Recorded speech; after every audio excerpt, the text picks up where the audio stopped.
ধূমকেতুর মতো তার আবির্ভাব ঘটেছিল বাংলাদেশের ক্রিকেটে। দীর্ঘদিন যে বাঁহাতি ব্যাটসম্যানকে হন্যে হয়ে খুঁজেছিল টিম টাইগার্স, যে ব্যাটসম্যানের অভাব কাঁদিয়েছে বাংলাদেশ দলকে, সেই শূন্যতাও তিনি পূরণ করেছিলেন। তবে বিসিবির আক্ষেপ ঘোচাতে পারলেও নিজেই জড়িয়ে পড়েন আক্ষেপের কাব্যে।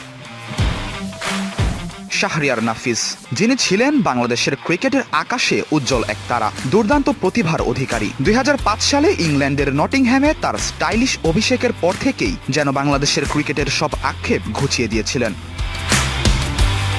প্রথম ম্যাচে যদিও মাত্র 10 রানে আউট হন, কিন্তু পরের ম্যাচেই দুটি ছড়িয়েছেন 47 রান করে। এরপর অস্ট্রেলিয়ার বিপক্ষে 9 75 রানের ইনিংস খেলে জানিয়ে দেন বাংলাদেশের ক্রিকেটে আসলেই এক মহাতারকা এসেছেন। 2005 সালেই শ্রীলঙ্কার বিপক্ষে টেস্ট ডেবিউ করে এবং 2006 সালে অস্ট্রেলিয়ার বিপক্ষে ফতুল্লায় 138 রানের খুনি ইনিংস খেলে ব্রেটলি, জেসন গিলেম্পি, শেন ওয়ার্নের মতো বোলারদের শাসন করেন। সেই ইনিংসটি এখনও বাংলাদেশের টেস্ট ইতিহাসে অন্যতম সেরা।